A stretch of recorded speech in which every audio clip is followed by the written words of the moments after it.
Et nous sommes de retour au plateau pour la dernière partie de cette émission. Nous abordons notre quatrième sujet. Nous parlons du Togo et des municipales. Nouveau report de la clôture des dépôts de candidatures. Après le report des élections municipales au 17 juillet, le dépôt des candidatures devrait prendre fin ce dimanche 1er juin selon le calendrier initialement annoncé ou bien entre-temps annoncé par la CENI.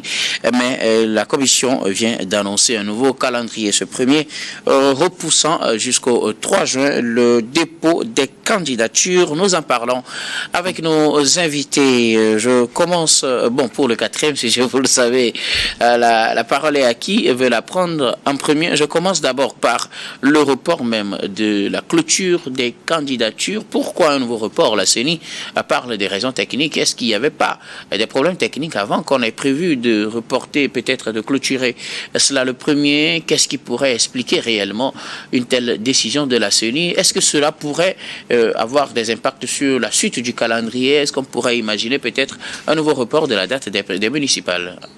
Non, je pense que la question d'agenda ne saurait être une question qui puisse, en tout cas, porter préjudice ou créer quoi que ce soit sur le cours du processus. Vous savez, depuis un moment, le cadre permanent de concertation est le cadre idéal pour aborder la question pour la plupart du temps politique. Je pense que ce sont, en tout cas, les avis exprimés par ce cadre qui, en tout cas, réunit la grande majorité des partis politiques, qui a suscité, en tout cas, l'attention, comme à l'accoutumée, du ministère de l'administration territoriale, qui a fait une remontée au niveau du président du conseil, qui a jugé opportun donc de pouvoir donc décaler cette date, légèrement cette date, pour permettre en réalité de prendre en compte les préoccupations des uns des autres. Et justement, cela ne doit pas échapper à la population. C'est également ce cadre-là qui avait également émis le souhait de pouvoir donc revoir la question liée à la caution des candidats, pour des raisons évidentes exprimées, justement pour faire en sorte qu'on ait non seulement la parité, mais permettre quand même à la jeunesse, mais également aux femmes de pouvoir donc poser leur candidature. Je pense que aujourd'hui, chacun essaie de pouvoir, en tout cas, évaluer l'efficacité de la raison d'être en réalité du cadre permanent de concertation, qui, de mon point de vue, essaie de résoudre la plupart des problèmes. Mais ce n'est pas le cadre permanent de concertation qui a demandé un nouveau report de la clôture des candidatures. Non, il ne l'a pas. Je pense qu'il n'est pas quand même à exclure. Puisque c'est, en tout cas, l'avis final que nous disons. Ce que le CPC a demandé officiellement, du moins pour le communiqué qu'ils ont fait, certains partis ont demandé qu'on reporte carrément les élections. Oui, c'est ce que je vous dis. Et ça, ils l'ont obtenu avec un report d'une semaine. Oui. Mais ce qu'il faut retenir, c'est que c'est vrai, on ne va pas quand même mettre tout dans le cadre de concertation. Mais je vous dis, à partir du moment où on parle des partis politiques, ils ne l'ont pas fait par courrier interposé, mais tout ceci à partir du moment où on parle de partis politiques. Retenez que c'est le cas de concertation qui était donc l'espace idéal où on mène en tout cas ces débats politiques et qui sont donc remontés. De toutes les façons, lorsqu'on prend un communiqué final, on ne revient pas sur le fait de dire que voilà, c'est le cas de concertation qu'il a quand même demandé. Mais justement, je vous dis sur des questions liées donc à cette question d'élection et d'ailleurs même au-delà, tout vient du cadre de concertation des acteurs politiques. Mais justement, moi je pense pour arriver en réalité, peu importe si d'ailleurs même la finalité qui intéresse en tout cas les Togolais, les partis politiques, ce qui est important, si tel était le cas où peut-être on n'avait pas ce cas de concertation, il vous en souvient, lorsque nous remontons un peu l'histoire, qu'est-ce qui se passe? Vous allez voir non seulement les conférences, les communiqués, les conférences de presse qui se tiennent, mais également les gens essaient quand même de pouvoir donc s'exprimer sur des opinions qui en réalité créent en tout cas des remous en parlant du fait que nous avons des élections déjà où la base est déjà faussée à partir du moment où il y a des préoccupations qui ne sont pas prises en compte. Moi, ce que j'aimerais dire, que ce soit accepté parce qu'il y a eu quand même en tout cas, les vœux des partis politiques, l'essentiel est que le gouvernement porte oreille attentive sur des préoccupations des partis politiques pour faire en sorte que nous ayons des élections bien préparées et des élections dont l'aboutissement serait donc heureux. Et donc, nous prions que les résultats également, à partir du moment où ces partis politiques-là ont émis des vœux qui sont donc acceptés, que les résultats également soient acceptés. C'est le vœu de nous tous pour faire en sorte que nous ayons des élections assez civilisées. Merci beaucoup. À vous, Adam Adjonou, Gabin Adjaro, un nouveau report pour le dépôt des candidatures de ces élections municipales. Oui, un nouveau report. Report d'une semaine, si je me trompe pas. Moi, vous savez, tout ça... Le dépôt, juste 3 jours. Hein. Oui. Ça doit finir, bon, disons 2 jours. Ça doit finir dimanche, le 1er, c'est reporté au 3. Oui, mais bon, écoutez, pour le dépôt des candidatures. Pour moi, tout demain, ça, précis. Écoutez, pour moi, tout ça n'augure rien de bon. Et on parle quand même d'un calendrier républicain. À un moment donné, il faut savoir respecter les choses.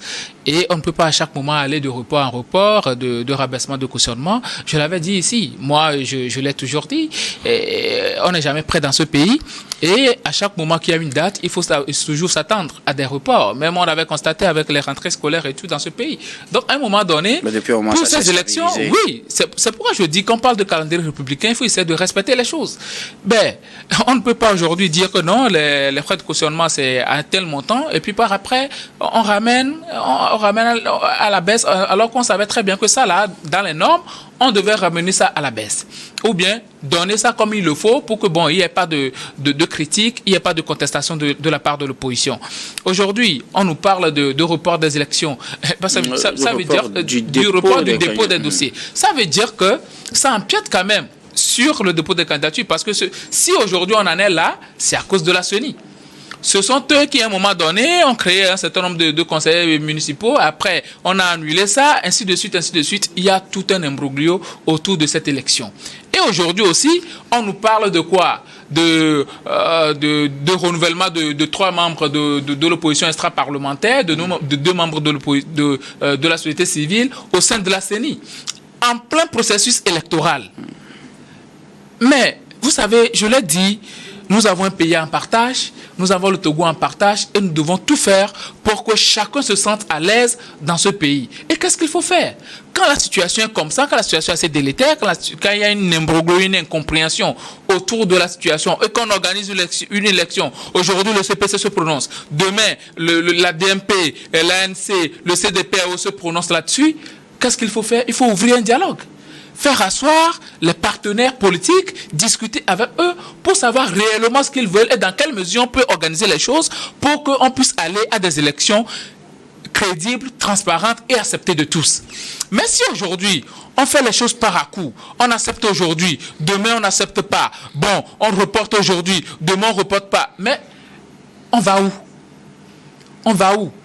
Un calendrier républicain, il faut le tenir. Et même des années avant ces élections-là, les partis politiques et les indépendants savent très bien qu'à telle date, on va aux élections. Et on ne fait pas les choses par à-coup aussi. Aujourd'hui, on ne va pas dire non, de telle date à telle date, on va faire la révision de la liste électorale, de telle date à telle date, on va faire tant de dépôt de candidature et tout. Non.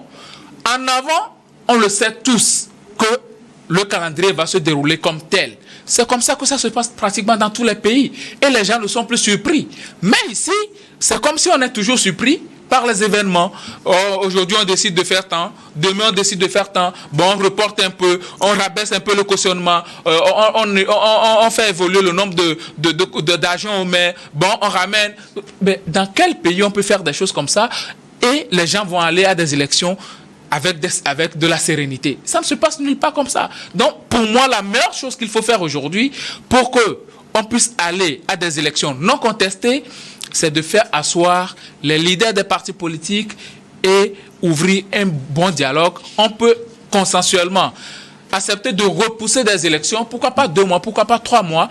Tant que les choses seront bien faites, alors ça va aider le pays à une fois au moins faire en sorte que les gens ne crient pas après les élections. Alors, Adam Adjonou, la raison évoquée par la CENI, c'est des contraintes techniques. C'est pourquoi je m'interrogeais, est-ce de nouvelles contraintes techniques ou ces contraintes existaient bien avant qu'on enclenche le processus?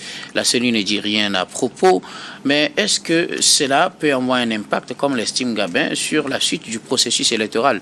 Pour le moment, ce n'est que le dépôt des candidatures, en tout cas, je rappelle. Non, l'impact que cela puisse avoir, c'est justement, vous savez, les partis politiques ont quand même des organigrammes et ont calqué, en tout cas, leur question de budget sur ces préparatifs-là. Peut-être c'est l'unique impact que cela puisse avoir. Sinon, en réalité, je pense que... Ça devrait plutôt aider. Ça devait normalement aider. Puisque quelque part, si la question est posée, je pense que ce n'est pas pour rien. Vous allez dû constater que à partir du moment où cette date-là a été repoussée sur demain, vous allez dû constater qu'il y a des mairies qui ont fait, en tout cas, des permanences. Justement parce que ça voudrait dire quelque part qu'il y a des citoyens qui étaient dans des mauvaises postures dans ce dépôt-là et solliciteraient, en tout cas les mairies, pour réellement donc faire en sorte qu'on puisse avoir la denrée qui permettrait de pouvoir déposer aujourd'hui ou demain ces dossiers-là. Maintenant, déplaise, puisque aujourd'hui, c'est vrai que vous posez la question technique, il appartient seulement à la CET de pouvoir... À la CENI. À la CENI. Excusez-moi pour le lapsus. Il appartient donc à la CENI de justifier en réalité. Mais est-ce que c'est important? L'essentiel est que cela ait aidé un candidat qui n'a pas pu quand même faire le dépôt de ce dossier. La question technique, l'essentiel que cela puisse être levé, que cela ne puisse pas être un élément qui puisse porter en tout cas préjudice au bon déroulement du processus. Ben, je pense que ce n'est pas le cas. Même si ça voudrait dire quelque part que la question technique, en tout cas, ça effraie. Puisque lorsqu'on parle de questions techniques, ça doit effrayer. On ne nous parle pas du fait que les gens sont dans les préparations. C'est en cela que moi je me dis quand même que le vocable lié donc à certains aspects devait être beaucoup plus mûri avant de les exposer. Puisque au jour d'aujourd'hui, les gens se disent « Ah, il y a question technique. Est-ce que cette question technique-là » Il faudrait quand même que la CENI également puisse montrer aux autres du monde que voilà, c'était cette question technique qui a été donc levée pour rassurer les uns les autres. Nous sommes dans un environnement politique où la sensibilité, en tout cas de la question exprimée, est très important. Il ne faut pas quand même que la CENI lui-même commence déjà par, en tout cas, donner en tout cas des arguments aux gens de contester demain les résultats qui seront posés. Parce qu'on parle de questions techniques. La question technique est liée quand même à des fichiers techniques. Et ces fichiers techniques, nous savons quand même que ça puisse avoir l'impact de pouvoir donc rassurer les gens. Donc la CENI, on l'attend au tournant de pouvoir venir nous montrer que cette question technique qui a été donc exprimée est levée pour assurer. Vous vous attendez donc à un nouveau communiqué de la CENI dans le jour à venir pour dire que les contraintes techniques sont levées? Bien évidemment, il doit avoir un communiqué, puisque c'est la CENI même qui a dit c'est une question technique. Et la question technique est liée à des machines. On ne peut pas nous parler des questions techniques liées donc, en tout cas, à des procédures administratives. Ce ne sont pas des questions techniques, ça. Là. Voilà. Les questions techniques sont liées aux questions de machines. Et nous savons qu'il y a derrière ça le comptage et tout ce qui va avec. Donc il appartient à la CENI de revenir encore nous dire que cette question est levée pour rassurer les uns les autres. Alors, je m'interrogeais sur ces questions techniques. C'est vrai, la CENI n'a pas réellement donné des détails sur cela, mais on reporte le dépôt des candidatures. D'abord, est-ce qu'un report de 2 jours permettrait de résoudre les problèmes? Bon, sauf si on a des informations précises de la CENI, il nous sera difficile de répondre. Mais quand vous parlez, Gabin, tout à l'heure, pour ces raisons d'un report de 2 jours, vous voudriez qu'on consulte la classe politique, qu'on organise un dialogue. Est-ce que ce n'est pas carrément un autre problème que vous ramenez, puisque on l'avait dit, le cadre permanent de concertation avait fait des propositions.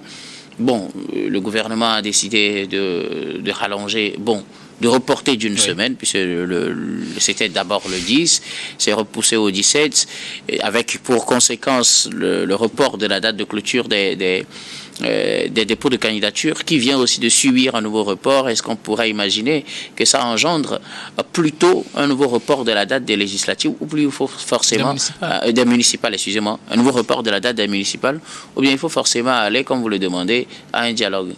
Pour moi, il faut forcément aller à un dialogue. Qu'est-ce qui fait? Il y a tellement de problèmes aujourd'hui côté CENI. D'abord, c'est le même CPC qui a parlé quand même de renouvellement de la CENI. Ouais. Ben, ça n'a pas été fait.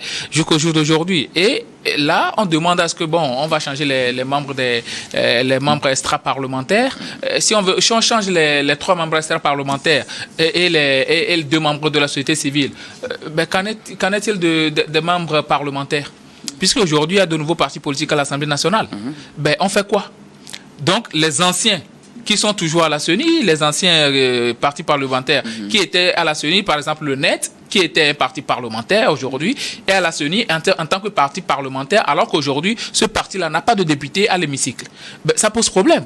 Donc, à un moment donné, je pense que c'est pourquoi je dis, ça ne fait du mal à personne qu'on s'assied autour d'une table et qu'on discute, qu'on aplanisse les divergences et qu'on aille à des élections consensuelles. Mais si à chaque moment, on prend les problèmes sectoriels pour les résoudre et un autre problème se pose, on prend ça aussi de manière sectorielle, on essaie de le résoudre sans pour autant véritablement le résoudre, ça veut dire qu'on essaie de déplacer les problèmes au lieu de véritablement s'asseoir pour pouvoir les résoudre. Ce sont les acteurs politiques qui sont quand même dans ce terrain-là de discussion. Et il faut reconnaître, les élections municipales, ce sont les élections les moins politisées au monde.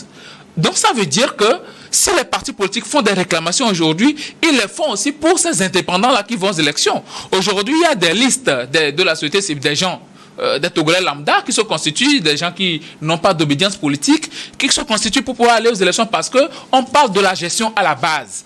Donc, à un moment donné, si on veut bien faire les choses, mieux vaut associer les acteurs à la préparation de ces élections-là pour que, pour une fois, on ait des élections crédibles, transparentes, acceptées de tous et que les résultats reflètent véritablement ce qu'on est allé mettre dans les urnes. Mais si, à chaque moment, on se dit, c'est nous les boss, on décide, vous acceptez pas, le train est déjà en marche, ça n'ira pas. Alors, qu'est-ce qui manque aujourd'hui? Ce qui manque aujourd'hui, c'est la discussion. Côté communication, tu viens de parler de problèmes techniques. Ces discussions vont aboutir à quoi? À un report ou bien... Forcément un report. Déjà que nous-mêmes, on essaie de reporter. Avant, c'était le 10, non? Aujourd'hui, c'est le 10, c'est le 17. C'est le 17, oui. Mais ça veut dire qu'on a déjà reporté d'une semaine. Sur proposition du ministre sur rapport du ministre de l'administration territoriale, qui est le représentant du gouvernement au CPC. Le fait est qu'on a reporté. Donc ça veut dire que si on a reporté d'une semaine, on peut reporter d'1 mois, on peut reporter de 2 mois. Si le report peut permettre à ce que les choses se fassent bien, alors ça ne fait pas du mal aux Togolais. Mais si on va aller comme ça, à tâtons, et puis par après, il y aura des problèmes. Celui-ci va dire, on m'a volé. Celui-là va dire, on a bourré les unes ici et autres. Mais ça ne permet pas véritablement au Togo de grandir côté élection. Ça fait des années qu'on va aux élections et à chaque moment, on a l'impression de vivre les mêmes problèmes. Donc, nous devons essayer de grandir, s'asseoir, discuter là. Ça ne fait du mal à personne. Si aujourd'hui, on dit à la classe politique, vu les choses qui se passent, on va reporter les élections de 2 mois. Nous allons nous asseoir, discuter et nous mettre d'accord sur les dispositions avant quand même d'aller à ces élections. Et je pense qu'après cela, tout le monde va applaudir. Mais est-ce que ça ne risque pas de tout relancer carrément? Si on discute, si on doit reporter, puisque parmi les revendications, il y a le fichier électoral, le recensement, est-ce qu'on ne risque pas d'arriver à un nouveau recensement, à une nouvelle organisation de la CENI, et puis finalement, on risque de se retrouver en 2026? Non, je ne suis pas sûr. Parce que pour aller à un dialogue, il faut quand même se mettre d'accord sur certains points. Et la CENI a déjà fait le recensement. On ne va pas encore engager des fonds pour faire un nouveau recensement. Donc, on va s'attarder sur ça, mais maintenant, les autres points, il faut en discuter pour se mettre d'accord là-dessus. Ça, c'est des choses très simples. Et je ne suis pas sûr que les leaders politiques vont être contre qu'aujourd'hui, on a une discussion, et à cause de cette discussion, pour pouvoir aplanir les divergences, on reporte les élections sur 2 mois, 3 mois. Non, ça ne pose pas de problème. Tant que les choses vont être bien faites et que les Togolais seront satisfaits, alors allons-y.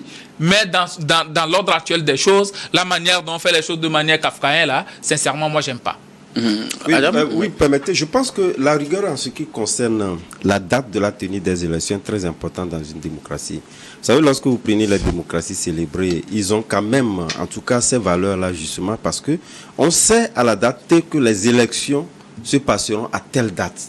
Lorsque nous pensons que tout est toujours flexible et qu'on pourrait, et naturellement l'essentiel de pouvoir détendre l'environnement et de permettre à ce que l'on puisse s'entendre sur un certain nombre de points, nous savons que les élections seront organisées à telle date pour éviter en réalité les questions de vie juridique qui reviennent également pour la plupart du temps. Nous savons que à telle date, on est en fin de mandat et à telle date, les élections doivent être organisées. Et vous savez justement que lorsque nous prenons dans notre environnement togolais, notre exemple en ce qui concerne la gouvernance, le premier palier de la gouvernance locale qui est donc les conseillers municipaux, n'a pas été véritablement ça. Et les frustrations sont légion au sein de la population.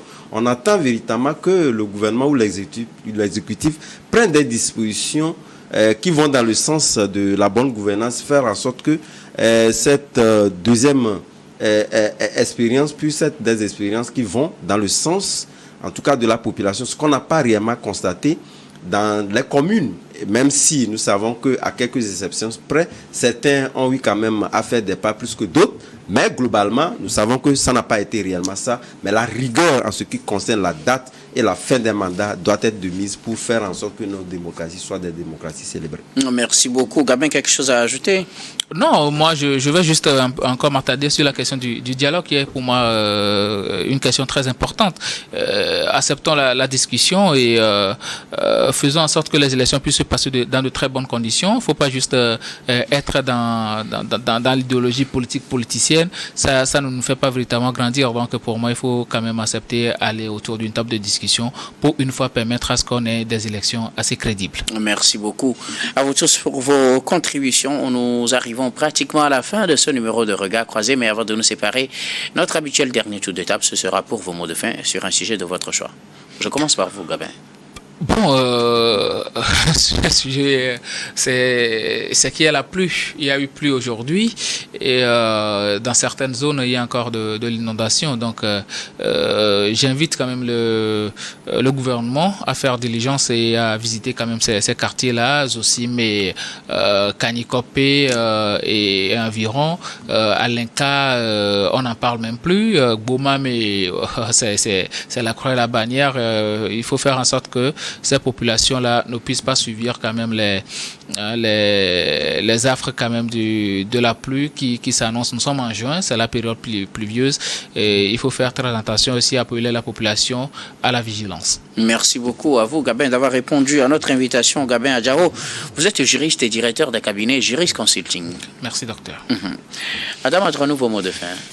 Mes mots de fin, j'invite donc la population à sortir encore massivement dans le golfe parce que en ce qui concerne les 4 EID, je pense que nous avons encore quelques jours pour ces populations-là.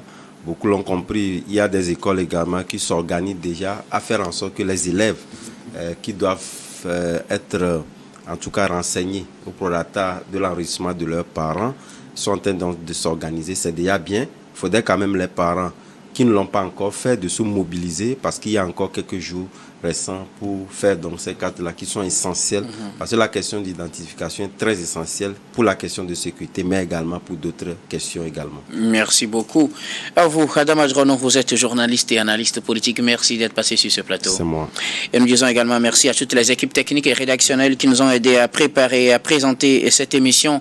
Merci beaucoup à Yves, Kofi Maugno, Adjo et Aimé Roland comme la Messi à la réalisation. Merci également à toutes les équipes en régie. Merci à Rebecca Vesso à la caméra et surtout à vous, très chers téléspectateurs, de nous avoir suivis.